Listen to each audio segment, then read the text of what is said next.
Hello, everyone. Welcome.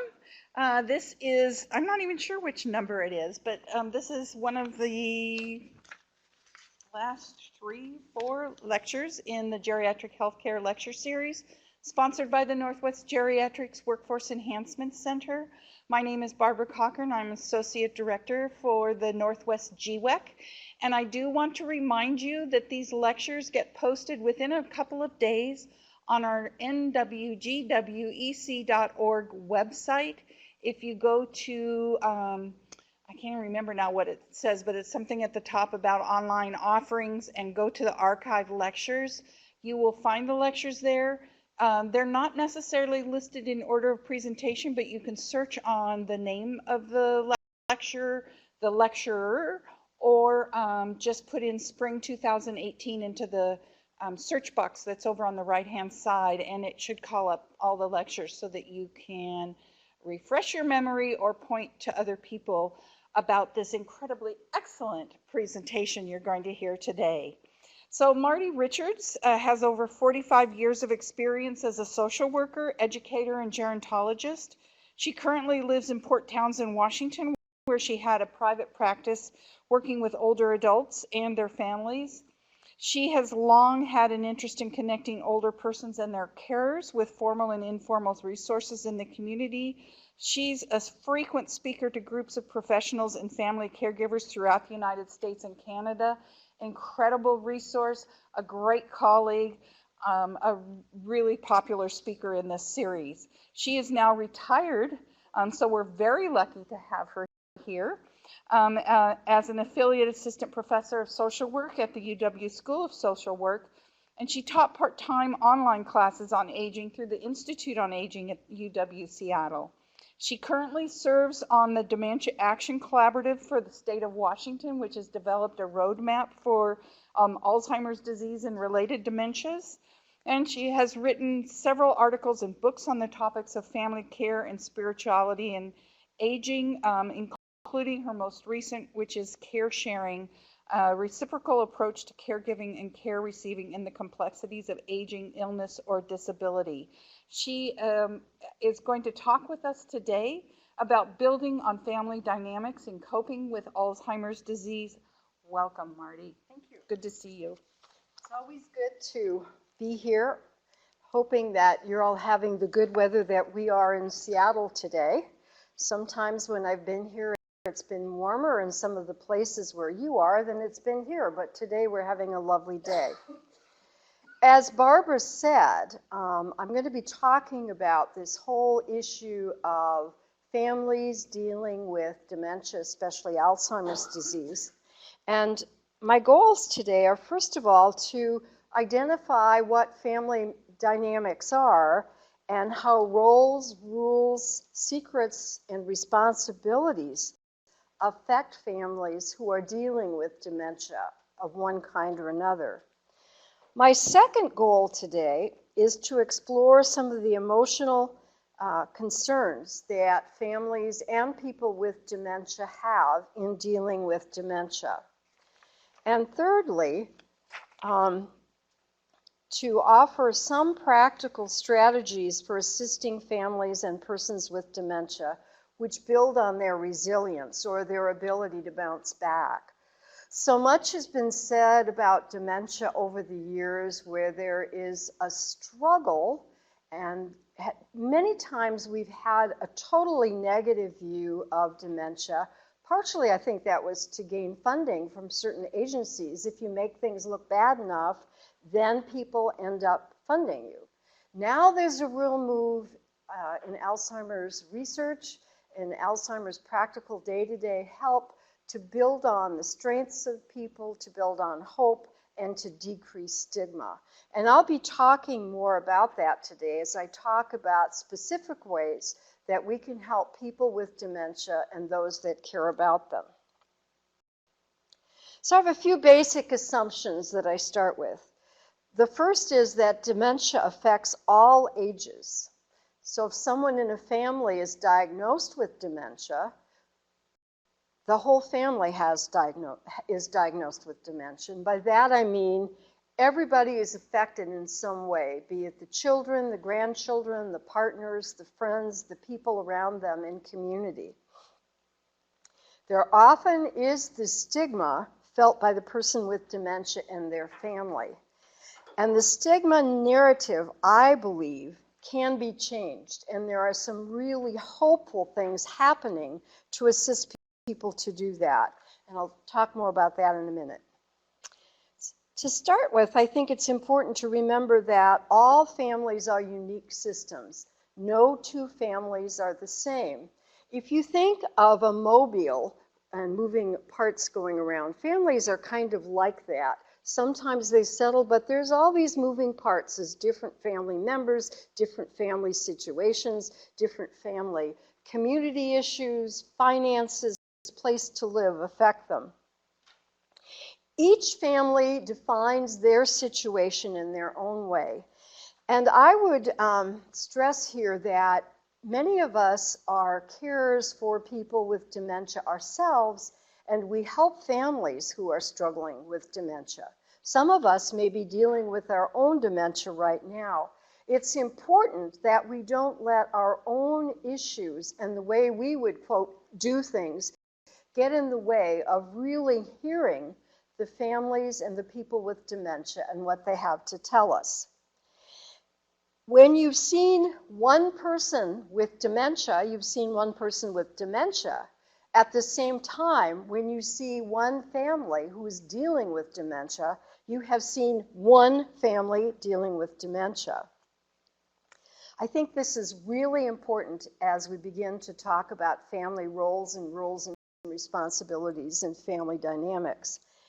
And the other thing I want you to put on your forehead and kind of burn in there is the idea that family members and family systems can change. Nothing is put in concrete forever and ever.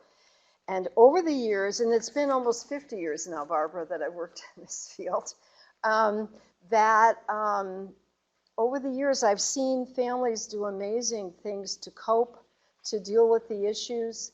And I would not say that any of them have had an easy time, but what they've found is that they can change how their system operates and make things smoother for everybody involved. It's not perfect, but I think if we always see the negatives, they will too. Another important thing to remember is that persons may be at different places along the family developmental cycle in dealing with the illness. If my husband of 51 years is diagnosed with dementia, my experience of living with that is very different than my daughter, who's 48's experience of that, or my grandson, who's 10, experience of that. It's okay, but I think if we look at the family system, we have to be aware that many generations are really involved. I think it's also important to remember that what is effective for one generation may not work for another. For example, I know a lot of carers right now who go to the internet to look for support and help and resources for dealing with their loved ones' issues and also their own. My generation and older may or may not be computer literate. So my 10-year-old grandson keeps saying to me, "Grandma, I'm going to tell you how this works on the computer, but you'll probably forget." And I just think different generations have different ways of looking at that. However, I'm a great reader, I'm a great resource collector, and I want the hard copy of that in my hands, even when I also have an internet copy of something. And Barbara knows from her experience with me over the years how much I love the internet. Not a whole lot. There's more assumptions as well. And basically, another really important one is that families have strengths as well as concerns. Just because there's a dementia diagnosis doesn't mean that there are not possibilities for the person with dementia and their family to keep on building on those strengths. And I don't mean to sound like a Pollyanna, but what I hear from people with dementia who I've gotten to know over the years, some of them younger than me, some of them older, some of them my age, is that they don't just change overnight, and they really get frustrated when others who they've cared about seem to not pay any attention or don't know how to relate to them anymore. Carers and persons with dementia can build on resiliency and reciprocity, giving back and forth. I think it's important to stress, too, that each family has unique cultural perspectives. And if we're working with a group or a family or a person who's very different than us, it's important for us to know a little bit about their culture and how they perceive it. And this affects things like who's supposed to be the caregiver. In my Polish family, I was supposed, as the oldest daughter, have been the caregiver for my mother and my father. I moved to Seattle from Chicago. Obviously, I wasn't, and there was something wrong in my family because I didn't fill the prescribed role. Another thing to put a star by is that the frail have much to teach the well. In my over 50 years of working with people with dementia, and I started in 1963 as a volunteer in Illinois, working with people who were then diagnosed with what was called senility, or I even saw one diagnosis called the vicissitudes of age. We've come a long way since then. But what I've learned is from the people themselves and the families that there is a core strength and ability to go on despite all the things that can go wrong in dealing with dementia of any kind or other chronic illnesses as well. So all in the family and the person with dementia somehow need to maintain a sense of hope. So I talk about a care sharing approach, and this is what I talk about in my book, where people who receive the care and the person's giving the care, and my slide is off, it's the person giving care, person receiving care are care partners. They are together equal. One person may have to do more and fill in for the blanks for the person with dementia, but on an emotional and a human level, they're equals. Unfortunately, too often in our society and in our healthcare systems, we somehow put the person with dementia down below the person who doesn't have it. And let me tell you, there are lots of places where people with dementia have taught me some things that I totally have not been aware of because my blinders were on in a different way. So let's look at what some of the family dynamics are. I like to talk about family roles, family rules, family secrets, and family responsibilities. So as I go along here, I want you to do some thinking in your own head about the kinds of roles you play in your own family, and then to think about some of the people that you share with, work with, walk alongside with in your day-to-day work and whatever work you're doing. If we start talking about roles first, it's important to remember, as I mentioned earlier, that roles may be culturally specified. Who's supposed to do what? Who is the primary caregiver? Who's supposed to be the decision maker? They also can be functional or relational. By functional roles, I mean things like carer, somebody who is giving the care, the bill payer, the transporter, those kind of day-to-day kinds of roles that family members play to help the person with dementia to be functional, move ahead, stay safe, all those kinds of things. One of my favorite roles I like to talk about is my role over the years as a social worker, and that is as the switchboard operator. I was the person who could find a resource and hook people up, but I'm not very good at the follow-through with anything financial. My husband's always been that person in dealing with issues for his family and my family as they grew older.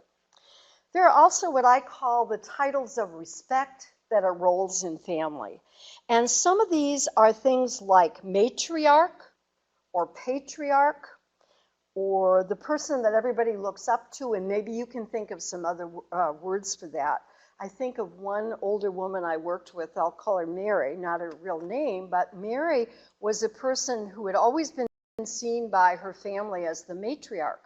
As she struggled and dealt with her dementia, her daughter kept trying to find ways to keep her the matriarch. Then suddenly her daughter looked in the mirror one day and said, you know, I'm a matriarch too. And then she got to thinking about the family history. And in that particular family, the women really ran the show and they were all the matriarchs. And many of you come from families like that as well.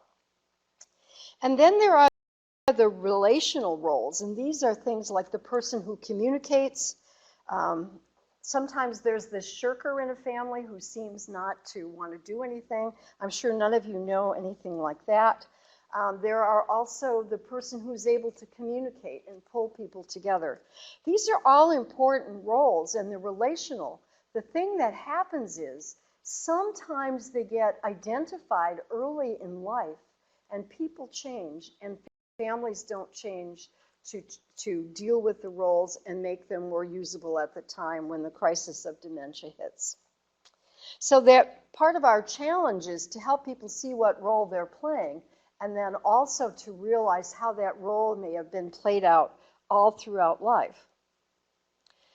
Roles predict how a person with dementia fits in. If, for example, I am a person with dementia and I've always been the matriarch, the challenge for families, maybe I've always had the family Christmas dinner at my house and I'm not capable of doing that anymore. So how do I still enable that role of the matriarch to happen as I'm the adult daughter to someone with dementia? How do I do that? Naming roles can sometimes assist families. What I see, unfortunately, is sometimes people are trying to do all the roles. And sometimes it's helpful if the person who's the primary carer can ask other folks to help them with particular roles. Wendy Lustbader, who some of you out there know, who's a social worker here in the Seattle area, sits down with families and lays out what some of the roles are that need to be dealt with, and then puts who's doing them now, and then there's a column that talks about what roles could be shared. It's very interesting to find out for families when they see that all of the roles are being done by Barbara and nobody else, even though there might be 8 kids in the family, is doing that. And sometimes that concrete picture of what's really happening can assist people begin to share those roles. One of the roles I didn't mention earlier that I think fits in here is the role of the martyr. And sometimes carers get into that role because they won't ask for help. Hear this, asking for help is a strength. Many caregivers see it as a weakness. And what happens is when I've worked with carers and asked them, is there anybody else in your family who might help? They say, well, I have 2 brothers, but they wouldn't help. And then I ask, have you ever asked them? Well, no, I wouldn't ask them. I couldn't do that. I wouldn't do that. Well, somehow that caregiving role has translated into a martyr role, and we have to help people out of that sometimes. Sharing roles lifts some of the stresses experienced. If I can have somebody go to do the shopping for me, and I don't have to do that, that's one less strain that I have to worry about somebody with dementia staying at home, worrying about them, or bringing them with me and struggling with that. Sharing roles lifts some of the stresses, and I think ways to help them find that in the family become important. Bottom line is maintaining the role of family member for the person with dementia is key. And I think we can be creative in listening to the person with dementia and their family members, however they define family. It's not just blood and marriage. Sometimes it's people around them who have become like family to them. So roles are important, and part of the way we understand family dynamics is to look at the roles. Now, the second part of this family dynamic picture has to do with rules. Rules govern how a family operates. They are often deeply rooted in religion, culture, and society's values. And I want to share some of the rules that I've thought about, and you can think about some as well. My personal family rule growing up was, this family takes care of its own. We may not be making it, but we take care of ourselves. And It's what I call Midwestern grit, and if any of you have ever lived in the Midwest, you get that. One of the favorite rules I hear from some of the people I work with and in my family is we save for a rainy day. So I'm not going to spend money to get a caregiver to come and help me because we might need that money someday. Well, they might need that money someday, but the reality is they need the money right now to pay for the care. And then my family also had a rule that I'm the oldest of 8 kids with 2 parents and extended family all out of Chicago, and we would say, we can get really mad at each other, but don't you, friendly social worker, nurse, doctor, physical therapist, fill in the blank, try to help us, or you'll become the bad person. And with the illnesses and deaths of some of my siblings and my parents, this rule just drove social workers and hospital staff nuts. But it's one that's there, and we have to work with it. And even when we know it, it's tough. But if we know that that's going on, it can help us to help that family. Then the third part of this that I want to stress is that people have secrets. All families have them. I don't care who your family is, you have them. Some are hidden for years, but old secrets may not be today's secrets, and shame may exist around those secrets. Things like mental illness. People didn't used to talk about mental illness, and people were shipped out to the country. And so nobody saw that mentally ill person in the family. Alcoholism, physical, sexual, emotional abuse, incest, affairs, imprisonment, suicide. They existed in families then and they exist now. The difference is that we often talk about some of those things now. But the shame that existed around that may still exist for some of the family members who are now dealing with the crisis of dementia. We don't necessarily have to know what the secrets are in a family, but we need to know that there probably are some. And I'll give you an example. So I worked with an older gentleman in a long-term care facility, sweet, delightful man to all of us. And his wife was in the same room with him. What we didn't know over time, and what he couldn't tell us, was that she had physically abused him for years. We tend to think the other way in our society. And when he could finally tell us that she was still trying to beat him up in their room, which he had trouble telling us because of the shame of that, we were able to help both she and he to deal with their situation. So this was the big secret, is that he was an abused husband, and it's kind of backwards from what we normally see today. Understanding those secrets may keep them from boiling up, and one of the ways that you know something else is going on is that you see a family really reluctant to take any responsibility for someone's care. And there may have been an estrangement over something. There may have been all kinds of issues that we don't see in that person right now. They may have been the abuser. They may have had their issues with their kids. All those things may bubble up, and that kid may not be able to care for their parent. And we have to be careful we don't sit in judgment because we don't know what went on. We see this sweet, dear old lady who's sitting in our nursing home pleasantly in her dementia, who may have beat her kids up. That's the way it is. We don't know. We don't know.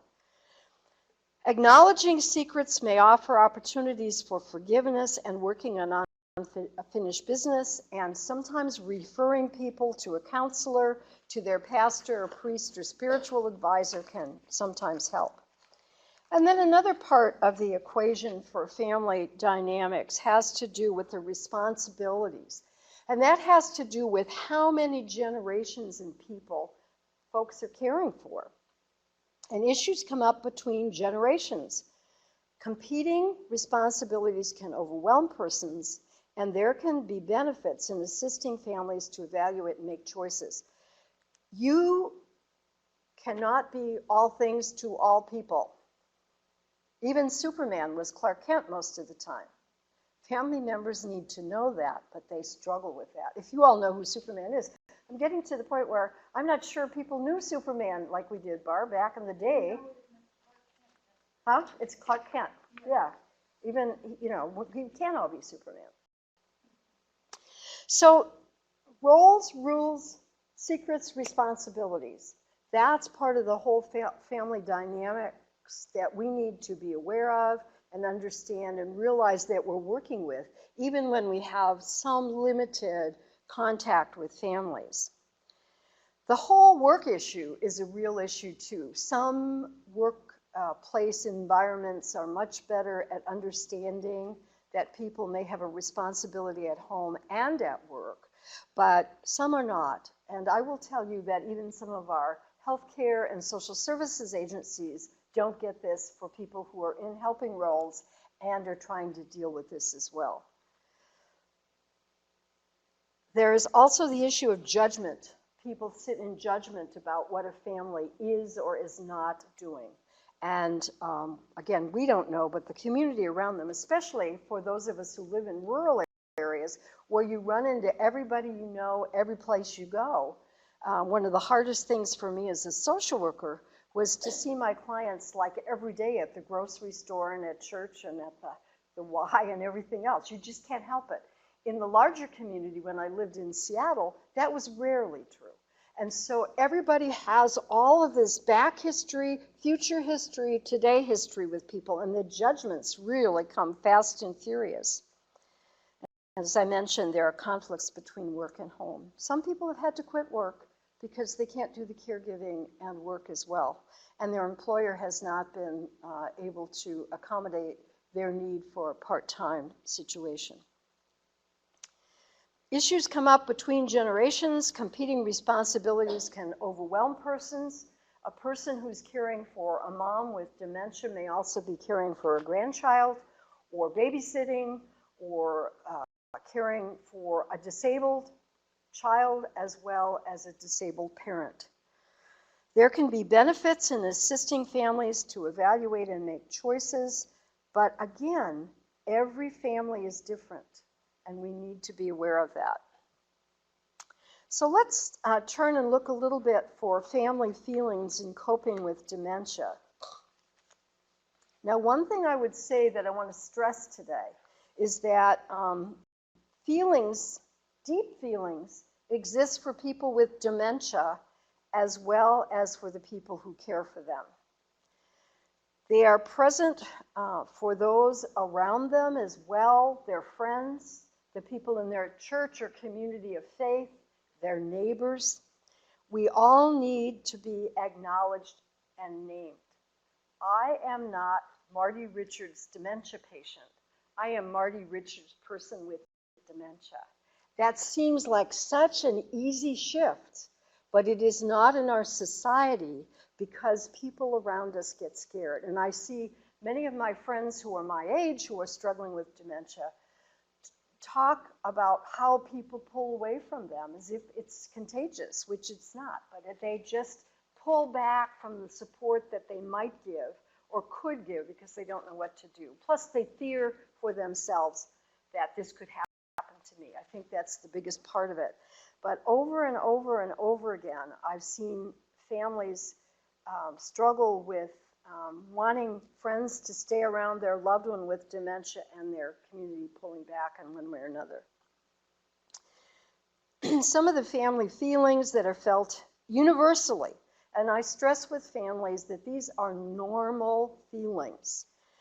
The first, probably the hardest, is sadness and grief. And I'm going to talk in a little bit about a concept called ambiguous loss. But sadness and grief underlie a lot of things.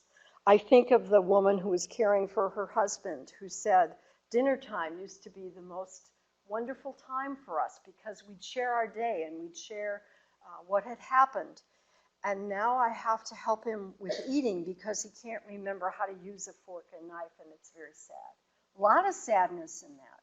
A lot of sadness in the loss of intimacy and a sense of being able to be together sexually in a way that they used to be. A lot of sadness. There's certainly, especially for adult children, a lot of feelings of fear. Could I one day be like this myself? Especially in families where there is more than one generation above them who struggled with memory loss, dementia, one kind or another. There often can be anger. And what I hear so much from family carers is that I shouldn't be angry at my loved one. I know he can't help it. I know she can't help it. But anger is normal. It's what you do with the anger, and I tell families this, that becomes the problem. If I beat somebody up because I'm angry, that's not okay. If I acknowledge the anger and talk it over with somebody that understands, or I get some respite, or take some time away, it can help. And there's also a lot of guilt. I should, I ought to, I might, I could have, I would have. Big concern for a lot of families. There can also be a lot of feelings of hopelessness. There's nothing I can do. Frustrations, big frustrations. Helpless feelings, feelings of powerlessness. When people feel powerless, they often express that as anger. Both my husband and I have reflected on that for ourselves. When we feel that we can't fix something, even though we both are social workers and we know better, we get angry, we get frustrated. And it's a reality that we can't fix it. We might be able to help someone along the way, but we can't fix it. And then the powerlessness we feel leads to anger sometimes. And then the ambivalence, more about that in a minute. I think it's important to stress with families that feelings are not good or bad, they are. We have the feelings we have, and to own them.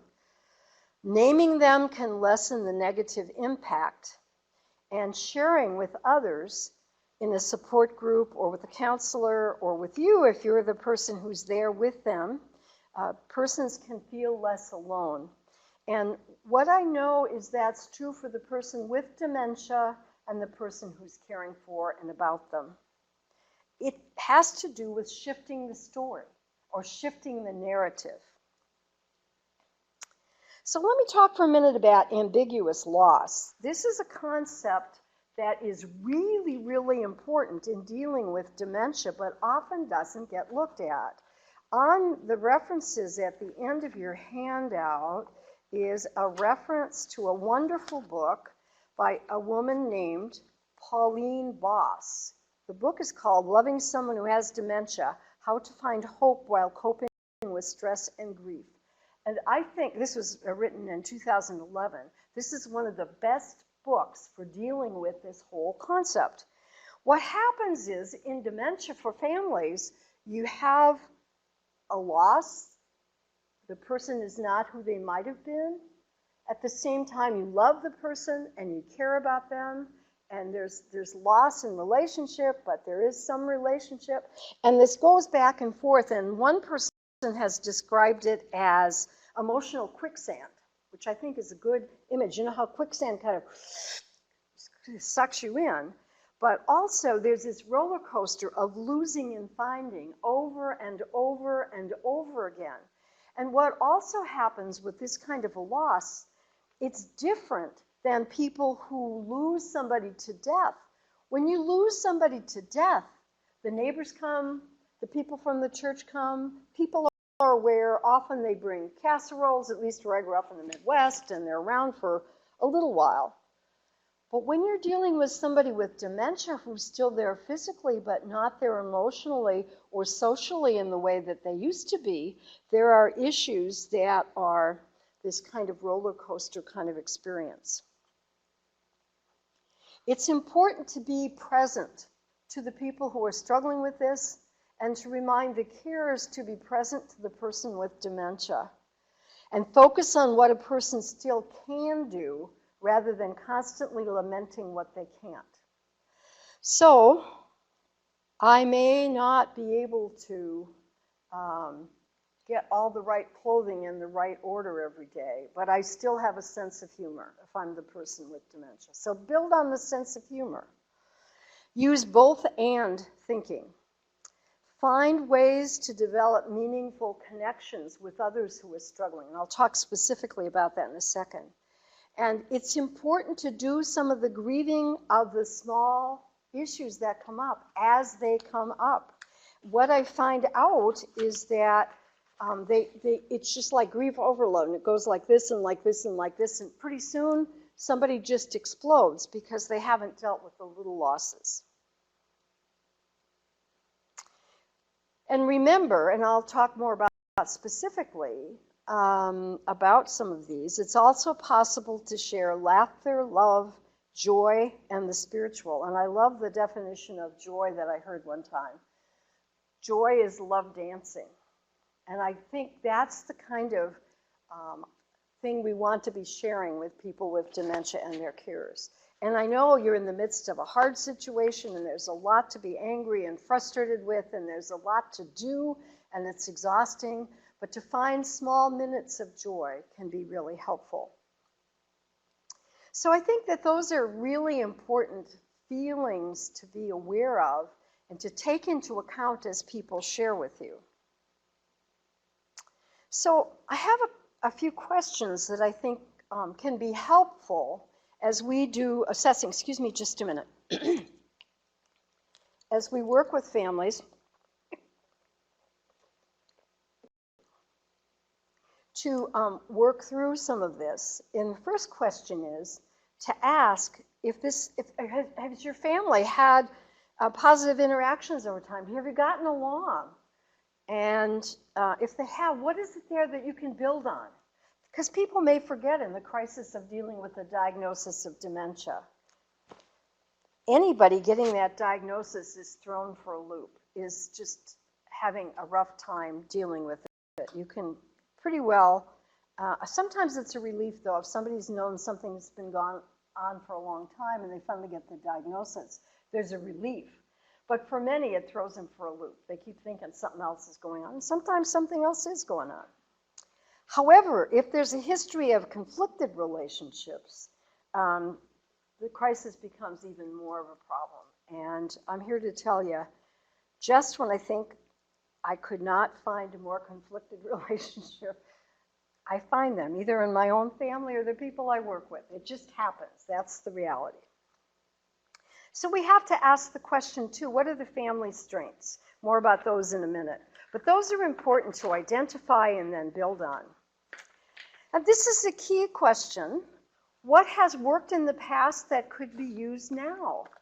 If people said, well, we've always been able to talk things out as a family, the question you might ask is, how might I help you with that? How could I facilitate a family meeting?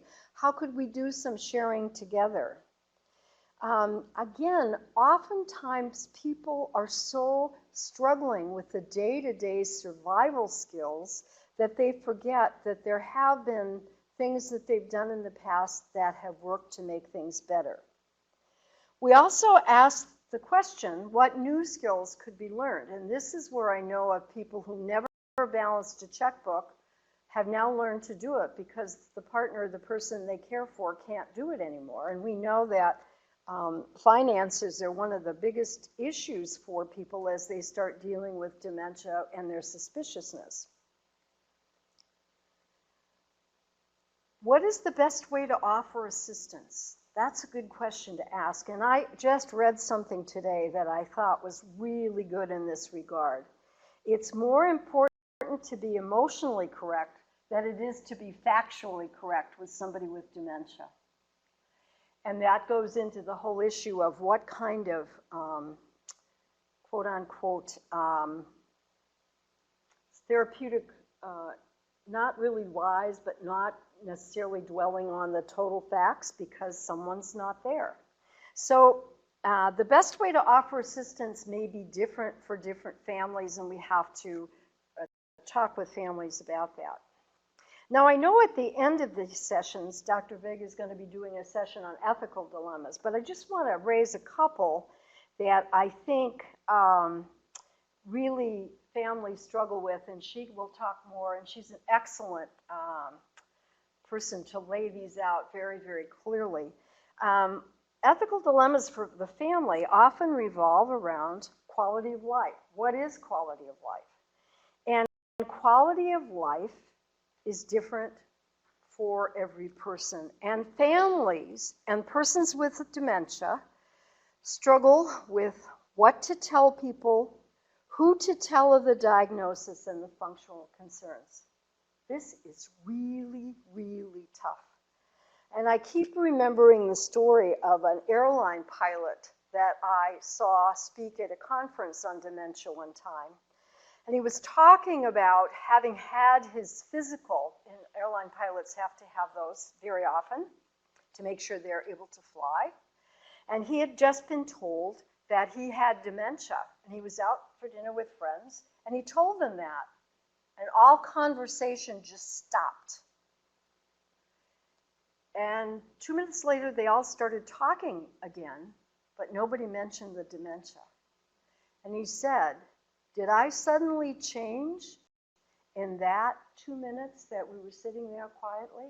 He said, I was exactly the same person I was before, but when I told them I had dementia, it was like I had some contagious disease and they couldn't talk to me anymore. So this kind of thing is, who do you tell? When you tell somebody, they understand better why you might be forgetting things or having word-finding problems. On the other hand, your friends may say, I don't know. And so this quality of life around the whole relationship thing gets to be a problem. There's quality of life issues around eating. There's quality of life issues around driving. There's quality of life issues around doing just about every daily task. And quality of life has many meanings. Each person has a unique definition. And it is important to know how a person with dementia and his or her family perceive this. And this, for families, is really tough. If I have consistently said over my life, if I have dementia, don't force feed me, just let me go. And now I'm in the nursing home and I'm not hungry, and oftentimes people with dementia have to be coached to eat, and now they want to tube feed me, and I'm the family member, and I'm really afraid that my person is going to be malnourished, and at the same time, they've always said, don't ever tube feed me. Families get into a big problem with that, and I'm sure that Dr. Vig will talk more about that, because that's one that I see a lot. More ethical dilemmas that come up that families struggle mightily with: safety versus autonomy. So different healthcare professionals look at safety and autonomy differently as well. So this gets to be interesting in terms of team meetings sometimes, where some of us may come down on the side of safety, and some of us may come more down on the side of autonomy. And I have to say that as a social worker for 50 years, I think people ought to be autonomous. Yep, I think that's important. However, when they're driving down my street and driving erratically because they don't exactly know what they're doing, then I think safety becomes a real live issue. So we struggle with these kind of issues. And by the way, there are people who are still driving with dementia. Just a diagnosis of dementia does not mean you have to quit driving. But there are families who want to jump in immediately and take away the keys. Sometimes it's really important, but not just as soon as a person gets a diagnosis. But that is a real sticky wicket for many. There are decision-making challenges for the person with dementia and the people that care about them. And so I like the idea of thinking about bounded choices. So I want to stay by myself independently with no help. I hear from a lot of people, even because I don't have a dementia, even though the doctors told me and my family that I do. And I'm not managing it so well. So a bounded choice might be, well, here are the choices you might consider: home with help or assisted living. So there are still choices there, but the choice of independent living without somebody there with you might not be on the table. And there are many, many ways of looking at that. If you have questions, we'll talk about that more. I think there are some goals we can have for helping families cope. The first is to change from a crisis mentality to a comforting presence. One of the things we know in sharing with people with dementia, that revved up situations, that things where people, there's much going on, can be really upsetting to people. So the more we can make and simplify the environment, the better that often is. And this is really key to keeping a sense of hope. But I've seen people who don't understand the environment around them are struggling with all the sensory input that they're getting, and it's too much, and they start getting agitated or behaviorally acting out in one way or another. I know myself, if there's too much going on in my environment these days, I get agitated and upset. And I cannot imagine, if I didn't understand what was going on, that I would probably have a real problem with that. People now are moving from a sense of Alzheimer's, dementia, the worst thing in the world, to how can people with dementia and Alzheimer's, vascular dementia, Lewy body, whatever, how can they have a sense of well-being in their lives? I wouldn't have thought 20 years ago that we'd be having that discussion, but we are, and for me, that's exciting. And I think it's exciting for families, and I don't mean unrealistic hope. I mean that there are some things we can do to share and to make things in a more normalized way that help people to live each moment as it comes. And individuality has to be stressed. Remember that you are coping with the entire family as the unit of service. Now, many of you have funding rules about you're serving the older person who has dementia. However, if you don't take into account the partner who lives there, or the adult child who lives there, or the neighbors who are constantly going in and out, there's more people around than just that primary person. But you may only get funding for serving the unit of care. We're better about that than we used to be, but still there's some limits to what we can do. And we can help families remember that the person with dementia has important family roles. I think it's important that we utilize the gifts of all ages to keep the family functioning. To help grandchildren understand that grandma or grandpa may not be communicating the way they used to, but maybe this is something you could do together in a different way. I have a really dear friend who's much younger than me who has dementia. And he and my husband have been friends for almost 20 years. And they do car things together. They've been under old cars fixing with wrenches and putting windshield wipers in and things like that. And he has vascular dementia, and he's had a lot of trouble with word finding. But he's very social and very loving. And last Sunday, he and I were talking, and he could not get his words out. But I could understand the context of what he was saying. It's like kind of talking Alzheimer's or dementia. And I understood that he wanted to go to the LeMay Old Car Museum in Tacoma with my husband, because they've done that sort of thing before. So I was able to go home and tell my husband, your friend, who he calls my buddy, because he can't remember my husband's name, my buddy, tell him hello. And then he said, you know, we used to drive up that hill. Finally, I figured it out because I knew the context of what he was trying to talk about. So families need to understand the construct and the context of what somebody's trying to say.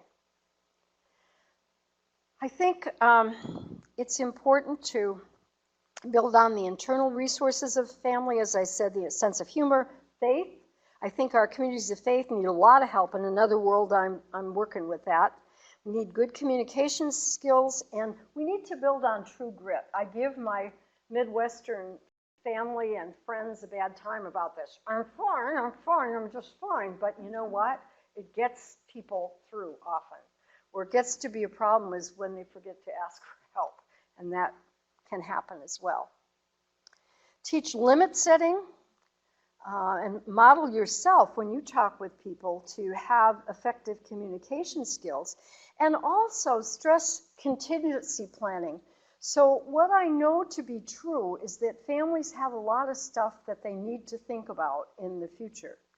I don't think they have to do it all at one time, but they can't just think that they're going to get around to it. Things like what's going to happen down the road in terms of where we live, what's going to happen in terms of our finances, What's going to happen in terms of telling our kids what's going on, all these kinds of things. And I think the more we can plan ahead and think about that while the person with dementia is able, the better that is for families.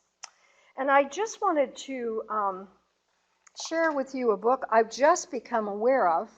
It's called The Spectrum of Hope, An Optimistic and New Approach to Alzheimer's Disease. The Spectrum of Hope, An Optimistic and New Approach to Alzheimer's Disease and Other Dementias by a woman called Gayatri Devi, I think, D-E-V-I. She's a physician. Brand new book came out in October, which is very, very, very well written, I believe, and has a lot of good practical suggestions. I unfortunately got this book after I did your bibliography for it, so it's not on there, but it will be in the future. But she says something in her book, The Spectrum of Hope, that really, really struck me in this regard in terms of limit setting and model effective communication. She said, "Do not lose your loved one for the disease.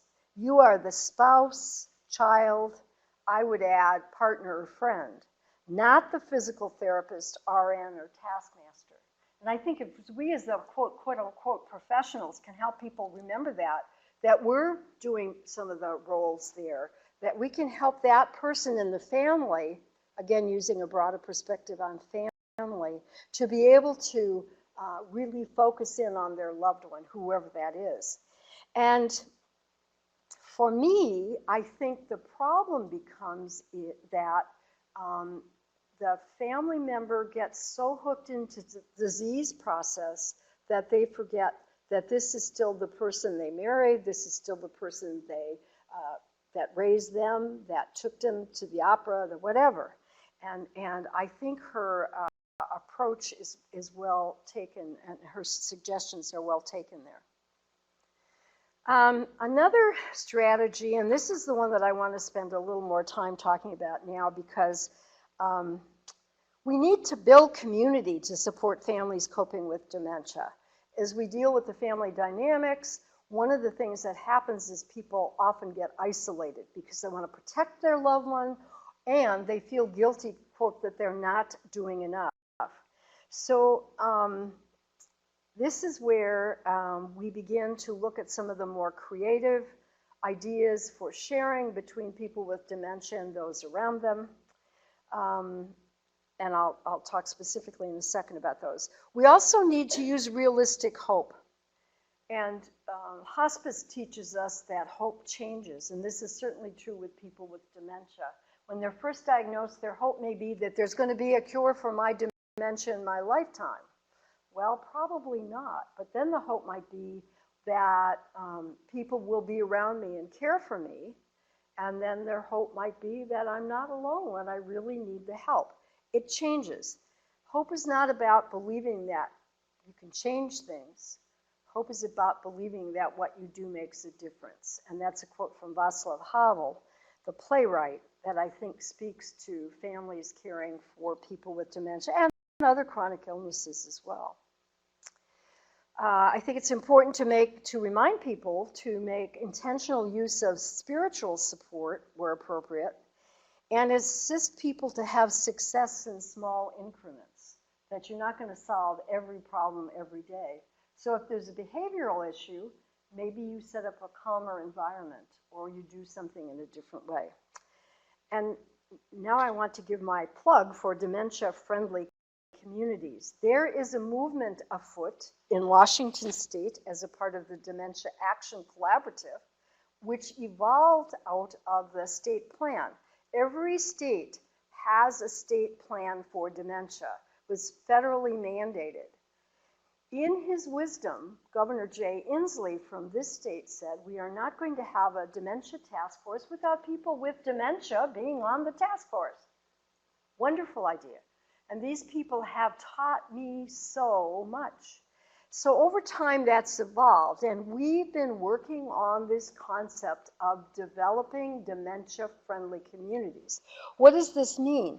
This means that if I have dementia and I walk downtown Port Townsend, people will know how they might be able to communicate with me as I go to Safeway, as I go to church, as I go to the library. And there's some exciting stuff going on in this state and in other states with something called memory cafes or Alzheimer's cafes. There are also things called Alzheimer's walking groups. The state of Washington, out of this, has developed, as Barbara mentioned a minute ago, this wonderful dementia roadmap, a guide for family and care partners. And it's referenced on your on your resources, and there is a website there. If you go to that website, there are also a couple of references to resources that we've done in the DAC for developing Memory Cafe and also for developing a walking group. And there have been some webinars. One is in 2 weeks about these things to help people begin and to start in your own community, finding ways where not just you as the professional, but everybody, the pastors, the cashiers, the hairdressers. I've been working with libraries in the state who are very, very receptive to making their environments dementia friendly. And just heard this morning, for the second year in a row, DAC is going to be presenting at their state library conference. So I'm really excited that libraries are seeing this is really important. It's a safe place. And the librarian in my own community said, an older gentleman came in and said, I have dementia. I may start forgetting things. I just wanted you to know so you could be prepared. Most people are not going to do that. But there was another wife who took her husband away from coming to the library because he was, quote, acting inappropriately. And the librarians in my library are wonderful. I can't say enough about them, and they're kind. Most everybody in my community is older. Many of them struggle with memory issues. They're great.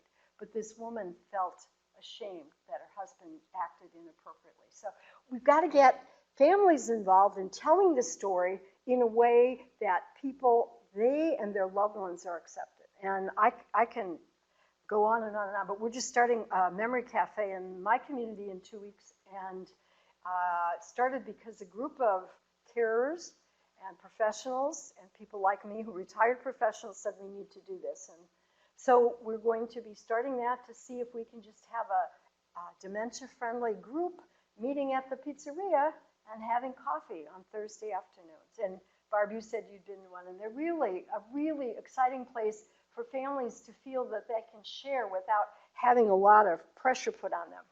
My favorite story about this is one that happened in Seattle. And somebody walked in from outside and said, wasn't there supposed to be an Alzheimer's cafe today? Well, where are the people with Alzheimer's?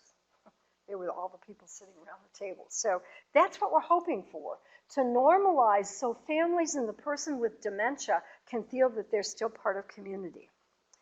Other things that we can do to assist families are to use creativity and build on family coping skills that work for them and helping them develop new skills and to utilize education. So education abounds, some of it on the net, some of it on webinars, some of it in books. Some people hardly have time to go to the bathroom, let alone go to an educational setting. But I think people need to know what they're dealing with in a way that makes sense to them. So there are some creative avenues for family sharing, and I've been working in these fields my whole career, including music, art, stories, and poetry. And on your resource list, you have on the last resource slide a bunch of things that are creative programs that have been going around the country to use poetry, music, art, and other things to enable older people with dementia and younger people with dementia and their families to have a more normal experience of life. But I'm going to talk a little bit about some of the music ideas. What I have found is that families need to know that sometimes music remains when words and making contexts, making the context make sense doesn't make sense to the person with dementia. And my dear friend, I'll call her Mary again, who comes to church every Sunday and sings every last hymn, but doesn't know where she is, but thanks the organist in the choir every week, is so into the music, even though she'll turn right around and not know where she is. But that music is alive to her. She's a music teacher.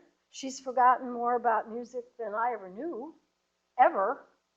So that's still a part of keeping her alive. And I watch her, and she becomes so alive, and her family enjoys being with her in that setting.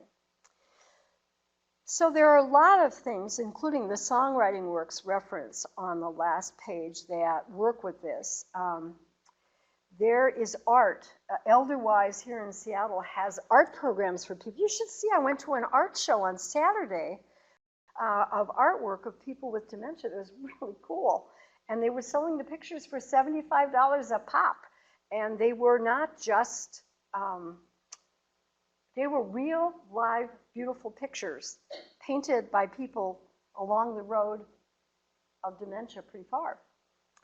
Places like the Frye Museum and the Modern Museum of Art in New York have had art appreciation classes that have gone well. People telling stories. The Time Slips reference on there is by a woman named Ann Basting, who actually is a MacArthur Foundation winner. And her work has been with people with dementia using funny stories and doing plays. And then the other one is poetry. And I just want to share with you a poem. Early on in the 70s, when I started working with poetry with people with dementia, they wondered about me, but now it's cool. And we used to do line-by-line poetry. And one of the residents of the facility where I worked then said, we talked about summer, and one of the residents said, hot, hot, it's too darn hot. Another person said, running through the grass on dewy mornings. Can you imagine that? And the third one said, which is an image in all my years I have never forgotten, summer is ice cream holidays. And again, these were people pretty far along on the dementia process because they were in the long-term care setting and getting skilled care. So there's a lot of this going on right now, and we're at the cusp of it. And I think if we're working with families and we believe that this stuff works, because we know it does, and now they're doing even research about this, which would have been unheard of 20 years ago, that's not saying that families don't deal with a lot of tough stuff. But if we can help them to also find creative avenues for expression, as well as creative ways for dealing with day-to-day things like behavioral problems, eating, driving, dressing, bathing, etc., it makes a whole lot of difference. So are we ready for questions, or how much time do I have here? I don't know what. Well, we have about 20, 25 minutes. Okay, so if there are questions, I'll take a few of those.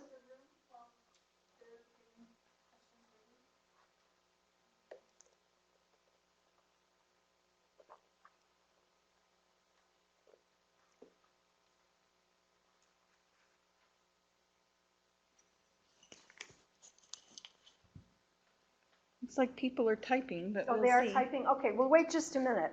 I guess I would share that my primary teachers for all of this in my 50 years of work have been the people with dementia themselves and the people that care for and about them.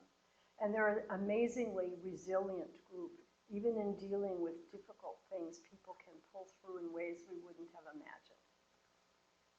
Yes? Excuse me. Can you repeat the name of the book? The book? Somebody asked for me to repeat the name of the book. It's called The Spectrum of Hope. The Spectrum of Hope, an optimistic and new approach to Alzheimer's disease and other dementias. Thank you. So Marty, someone is looking back at the information about ambiguous loss and asking, what is both and thinking in both relation? And thinking? Mm-hmm. My person has many, many losses in dealing with dementia. My person is still someone that I care about and love, And I have to find new ways of responding to that loss at the same time. So you're dealing with the losses that are there, and you're also dealing with that person, underlying person with dementia and the relationship that you've had over time. So there's this back and forth and back and forth. And the next time you talk to that person, your loved one, they may not know who you are. And that's a terrible loss.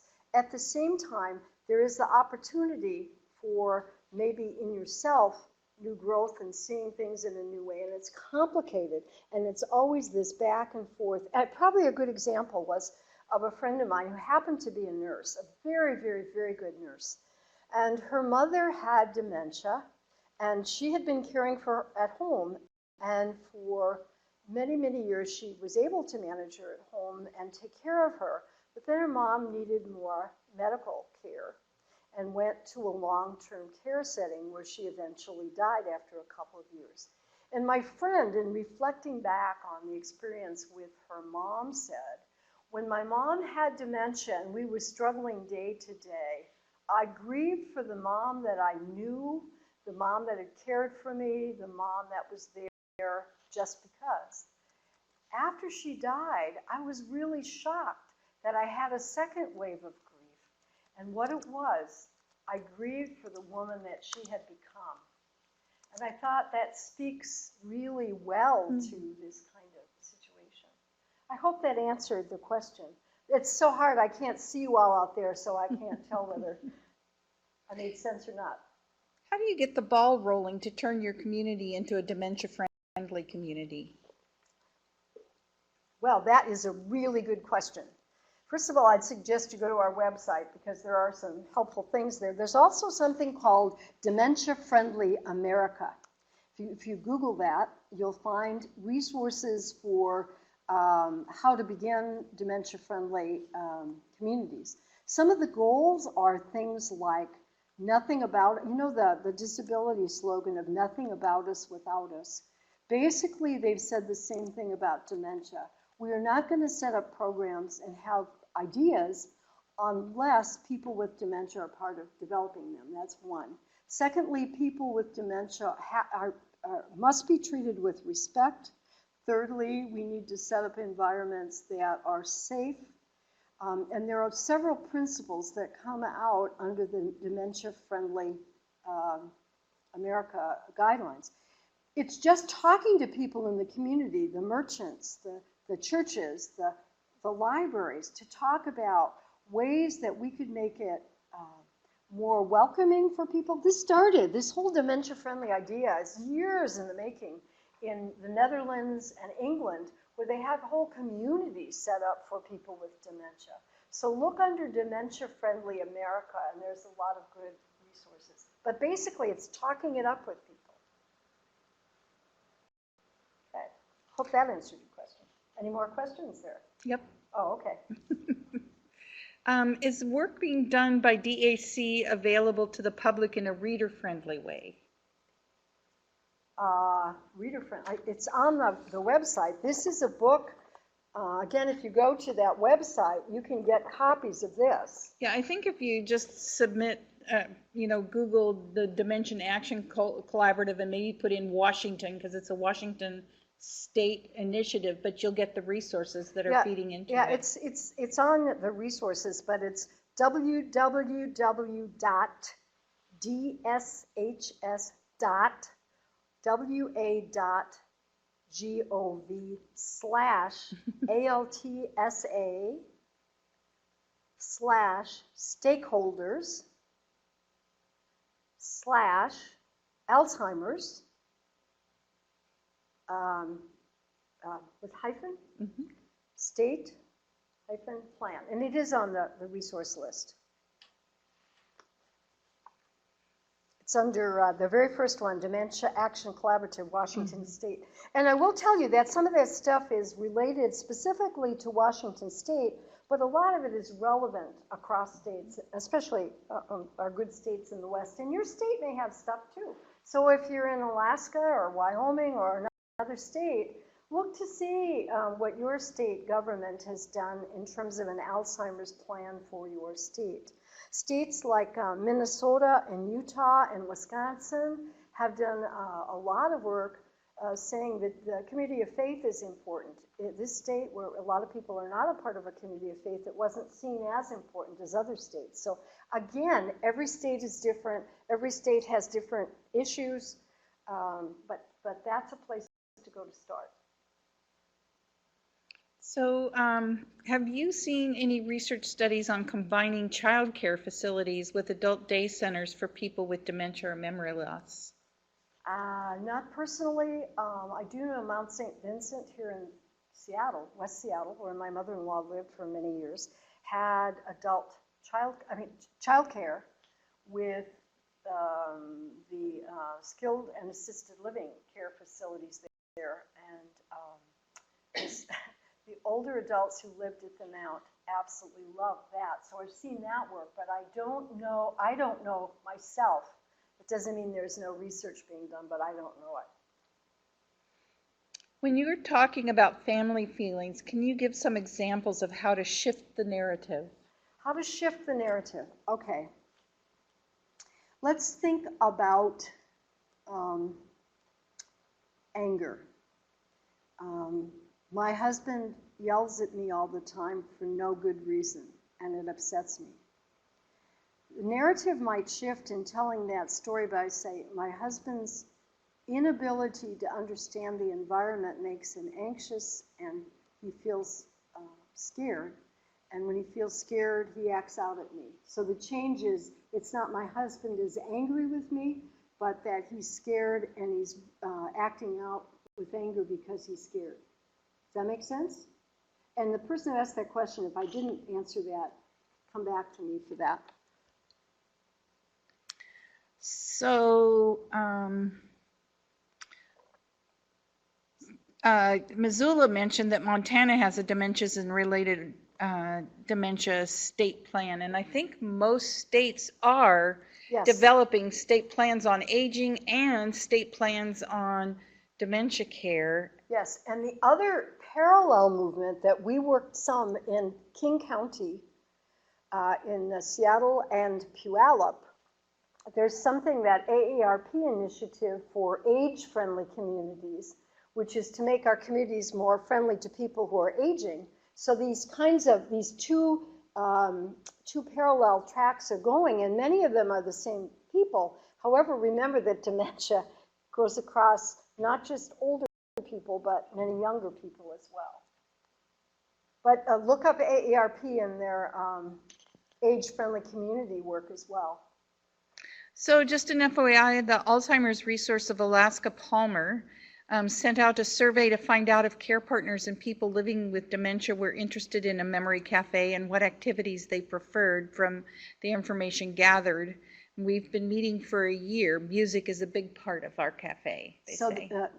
Are you being broadcast out to everybody? Mm-hmm. Okay, so I don't have to repeat that. Thank you, Palmer, for that.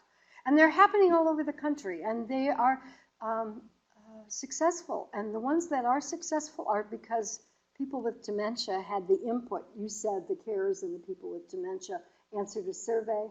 We've talked to people, what makes sense, what doesn't. What we found is that many of us who are planners in our head think we got to do this and do this. People with dementia, their families are saying, we have to do it now, because we don't have a lot of time to do this. So there's sometimes a push and pull of need and doing it in a way that makes sense. And that sometimes causes a little friction.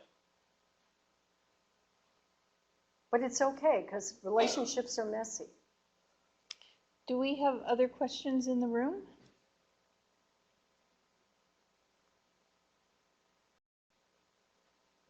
Any other questions from the sites? I've got some people typing, but sometimes that just means they're sending thank you. So we'll see in a minute. Do you have any questions, Barbara Cochran? Not that I can think of at the moment. Okay. How many times have you heard this talk? Well, it changes each time. Yeah. It's always interesting.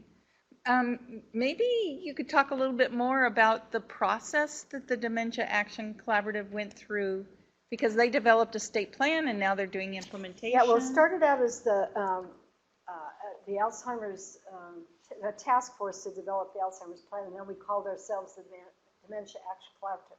Okay, so the governor got together about 40 people, and there were people with dementia, and there were carers, and there were people from the VA, and people from the UW. I think Tatiana's speaking here, and she's another member of that collaborative. Chris Rhodes, people like that people know. And they represented different constituencies, people from the Hearing Loss Association, people from the Alzheimer's Association. And were you on a caregiving panel then, or were you part of a group handling caregiving issues? But basically, I'm considered a rural professional caregiver, was the category I fit in. You had to fit in these different categories. And we met every month for a year and developed a plan, which is also available on that website. And then we started doing a whole lot of stuff. We got into the Bree Collaborative to write some stuff for docs about dementia. We've written some materials for primary care docs about dementia. We've got the Alzheimer's friendly stuff going on. And the really exciting news is that the governor, who was also part of our task force, his person, and we have 2 legislators who sit on our committees. The governor said, why don't you make a proposal to the legislature? And so we're in the process of doing that, but we got money for 3 part-time FTE persons to actually work with us, because it's all being done pretty much volunteer. It's amazing, amazing energy. So it's just a bunch of people who say, we're passionate about this, we want this to happen. We either have personal and or both experience with dementia, with our family members, with the many people we've worked with. And so there are nurses, social workers, physical therapists, adult family homes, just all kinds of people who have come together. I've learned so much in 3 years that I don't even mind being a retired person doing it. It's really been exciting for me.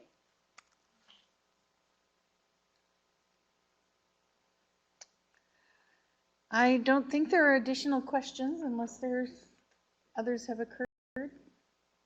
Well, I appreciate the opportunity to be here as always, and I want to just close with a story. So many, many years ago, one of my teachers was an older lady who lived in the nursing home. Her name was Anna, and Anna's son was very devoted, very caring, very loving young person who came every night and took her out for dinner because she didn't handle knives and forks very well and she had to be cued. So they'd go out to McDonald's for finger food. And one day after he left, they'd been out for dinner, I said to her, Anna, do you know who that was? And she looked at me and she said, no.